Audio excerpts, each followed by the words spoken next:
तब बोले कि जो टिकट नहीं कटाया 100 रुपया लाओ। तो साहब ये सबसे जो नहीं कटाए थे 100 रुपया लिए।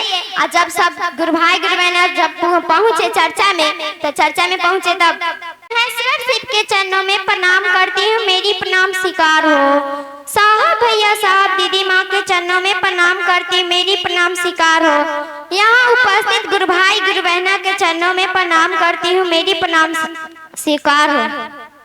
साहब भैया साहब दीदी माँ के माध्यम से हमें 3 सूत्र मिला है।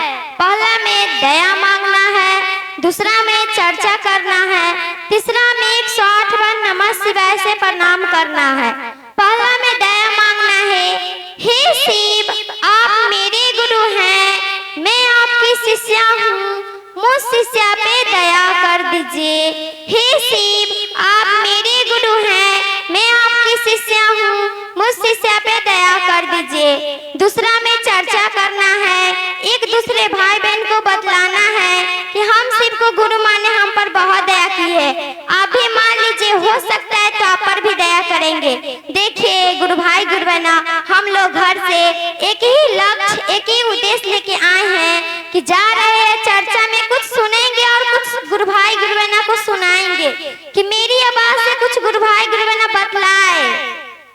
हम लोग देखिए यहाँ पे आते बात करने लगते हैं, हम लोग चर्चा में जाते हैं तो सब बात करने लगते हैं गुरु भाई गुरु बहना। हम लोग मना करते आप बात मत कीजिए, तभी बोलते कि महादेव के बात कर रहे हैं। तो यहाँ महादेव की बात करें, यहाँ आके कीजिए ना, वो तो महादेव की बात घर पर भी कर सकते हैं, यहाँ पे आके कीजिए। महादेव से 3 सूत्र, साहब भैया बोल दे कि 3 सूत्र जो मेरा ईमानदारी से करेगा उनके साथ हमेशा रहेंगे हम परछाई बन के। साहब भैया एक जगह चर्चा में गए थे, साहब भैया साहब दीदी तो गए थे, तो वहाँ पे रहने का जगह नहीं था, वहाँ पे खाने का जगह नहीं था। हम लोग जाते हैं तो पहले व्यवस्था देखते कि हाँ यहाँ तो व्यवस्था नहीं है, खाने का जगह नहीं है, सुतने का जगह नहीं है। लेकिन साहब भैया साहब दीदी गए थे तो वहाँ पे खाने का जगह नहीं था, न बैठने का जगह था, न सुतने का। तो छत पर इतना मच्छर काट रहा था, सोते थे तब भी सब लगे नीचे खाना बन रहा था, लेकिन साहब भैया साहब दीदी को कोई पूछवा नहीं किया। तो साहब भैया बोल दिए कि मुझको खाना नहीं दो, लेकिन मेरी नीलम को तो दे दो। तो एक भात दिया, वो छुच्छे कुछ उसमें दिया नहीं, सब्जी भी नहीं दिया। तभी भी साहब भैया बोले भात में थोड़ा नीमक रख दे तो नीलम खुशी खुशी खा लेती। लेकिन साहब दीदी माँ हम लोग कहीं पे जाते हैं तो छुच्छे भात दे देता है, तो हम लोग मन में सोचते, कहते नहीं है लेकिन मन में जरूर सोचते हैं, अरे देखो यहाँ पे आता खाली सुकल भात, ऐसे बने हम तो घर ही खा लेते। लेकिन दीदी माँ वैसी नहीं थी, तो खुशी खुशी खा लिए, मन में कोई बात नहीं सोची कि अरे कैसा भात है कैसा नहीं, ऐसे बने हम तो घर ही खा लेते। लेकिन दीदी माँ वैसी नहीं थे। आदमी के गुरु नहीं बनाइए, महादेव के गुरु बनाइए, महादेव अपना जैसा सिखलाएंगे। जब अपना घर में झगड़ा रोज होता है और दूसरे के घर में एक दिन हो गया, हम लोग कहने जाएंगे अरे काहे झगड़ा करता है, तू क्या बोलेगा, अपन देखो ना तो हमको देखने आया है, अपने तो रोज रोज झगड़ा होता है, हमको सिखाने आया है। तो पहले अपने गुरु बनिए और तब दूसरे के गुरु बनाइए। 3 सूत्र ईमानदारी से कीजिए। एक जगह गए थे सब गुरु भाई गुरु बहन, रांची जाते हैं तो साहब भैया बोलते हैं कि इतना जरूरी नहीं है कि रांची आ सकते, रांची नहीं आएंगे वहां से भी 3 सूत्र ईमानदारी से कर सकते हैं, और आएंगे तो ईमानदार टिकट कटा के आइएगा। तो सब गुरु भाई गुरु बहना में से आप लोग कहीं पे भी जाता है तो आधा टिकट कटाता है, आधा नहीं कटाता है। तो वहाँ पे गए तो आधा गुरु भाई गुरु बहना ने टिकट नहीं कटाए थे, आधा कटाए थे। तो साहब भैया टीटी बन के आए थे, तब बोले कि जो टिकट नहीं कटाया 100 रुपया लाओ। तो साहब भैया सबसे जो नहीं कटाए थे 100 रुपया लिए। और जब सब गुरु भाई गुरु बहन जब पहुंचे चर्चा में, तो चर्चा में पहुंचे तब साहब भैया बोले कि कौन कौन टिकट नहीं कटा के आए हैं गुरु भाई गुरु बहना। तो सब लाजे सर में तो मुंह नुका रहा था, कितना लोग के सामने हम लोग कितना बेइज्जत हो जाएंगे।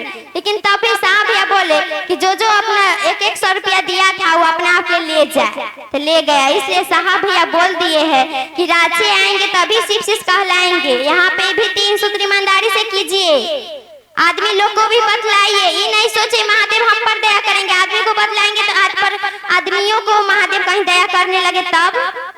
साहब भैया से पहले भी गुरु भाई गुरु बहना रवींद्रनाथ टैगोर वो शिव के गुरु बने था, लेकिन आदमी लोग को नहीं बताया। अपने बना अपने गया, लेकिन आदमी को नहीं बतलाया। साहब भैया है तो साहब भैया बोले कि हम सब साहब भैया सबको बतलाए। अब बोले कि 3 सूत्र ईमानदारी से करो, हम आपके परछाई बन के रहेंगे। 3 सूत्र ईमानदारी से कीजिए। यहाँ से भी वहाँ से आए तो कुछ नहीं लेके आए, यहाँ से जाइए तो कुछ लेके जाइए कि वहाँ पे मुंह दिखाएंगे। यहाँ से आइएगा तो सब रोता है, थोड़ा देर के लिए तो सब रोता है, जराता है तो सोचता है यार एक दिन मुझको भी ऐसे कोई जराएगा। और थोड़ा देर के बाद तो पूरी सब्जी चलवे करेगा, कंपाई नहीं चाहिए। पूरी सब्जी के बाद तो सब चीज चलेगा, थोड़ा देर के तो रो ले लेता है, अरे वैसे हमको भी कोई जराएगा। और थोड़ा ओकरा बाद तो पूरी सब्जी चलवे करेगा, कंपाई नहीं चलेगा। तो 3 सूत्र ईमानदारी से कीजिए। आदमी लोग को भी बतलाइए, ये नहीं सोचे कि महादेव खाली हम पर दया करेंगे, आदमी हम बता देंगे तो कहीं हमरा छोड़ के उन पर दया करेंगे। साहब भैया बोले कि हर एक पतिया को शिव शिष्य बनाइए। पतिया भी बोलना चाहिए मैं शिव शिष्य हूँ। साहब भैया बोल दे कि मैं हर एक पतिया के शिव शिष्य बनाऊंगा।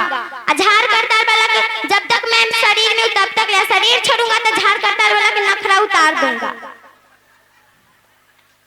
झाड़ करताल पैसा लेता है सबसे, जो भिखारी रहेगा वो कहाँ से, जो चर्चा कराएगा वो कहाँ से पैसा देगा।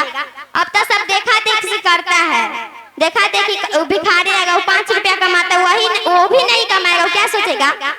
इसलिए 3 सूत्र ईमानदारी से कीजिए गुरु भाई गुरु बहना। 3 सूत्र ईमानदारी से पहला में दया मांगना है, दूसरा में चर्चा करना है, तीसरा में 108 बार नमः शिवाय से प्रणाम करना है कि हे शिव आप मेरे गुरु हैं, मैं आपकी शिष्या, मुझ शिष्या पे दया कर दीजिए। और चर्चा एक दूसरे को बतलाइए, घर पर नहीं होगा कोई को बतलाइए। और तीसरा सूत्र में 108 बार नमः शिवाय से प्रणाम करना है। हम कोई काम करें तो नमः शिवाय कह के बनाएंगे, जो खराब होने वाला वो अच्छा हो जाएगा नमः शिवाय कह के बनाएंगे। तो तीसरा में 108 बार नमः शिवाय से प्रणाम करती हूँ। यहाँ उपस्थित गुरु भाई गुरु बहना के चरणों में प्रणाम करती, मेरी प्रणाम स्वीकार हो।